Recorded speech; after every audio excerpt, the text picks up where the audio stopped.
বৈশ্বিক রাজনীতিতে সবচেয়ে বহুল আলোচিত এখন ইরানের হরমুজ প্রণালী, যা কেবল সামরিক শক্তি নয়, অর্থনৈতিক স্নায়ুযুদ্ধেরও কেন্দ্রবিন্দু হয়ে উঠেছে।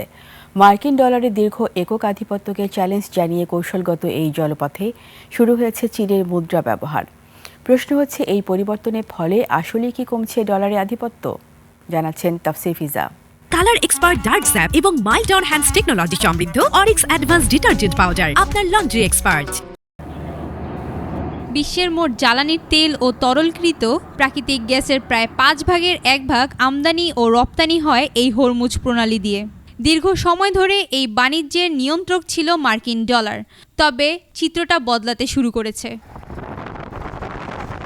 আন্তর্জাতিক পর্যবেক্ষক সংস্থা লয়েড লিস্ট নিশ্চিত করেছে, গত মার্চ মাস থেকে হরমুজ প্রণালী অতিক্রমকারী পণ্যবাহী জাহাজগুলোর কাছ থেকে ইরান ট্রানজিট ফি আদায় করছে সরাসরি চীনা মুদ্রায়, যা বৈদেশিক তেল বাজারে পেট্রো ইয়ান ব্যবহারের পথে এক বড় অগ্রগতি। এই পরিবর্তনের কারণ কি? সাধারণত মার্কিন ব্যাংকিং ব্যবস্থা এড়িয়ে তেহরানের বৈদেশিক বাণিজ্য সচল রাখা, চীনের সাথে কৌশলগত ও অর্থনৈতিক সম্পর্ক মজবুত করা এর অন্যতম কারণ। শুধু বাণিজ্য ও চীনের সাথে সুসম্পর্ক এর একমাত্র কারণ নয়।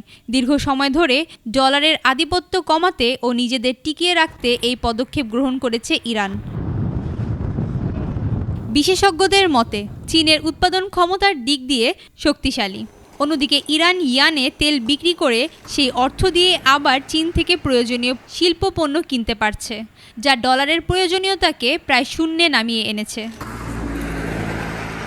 তাফসির ফিজা, নিউজ ডেস্ক, একুশে টেলিভিশন।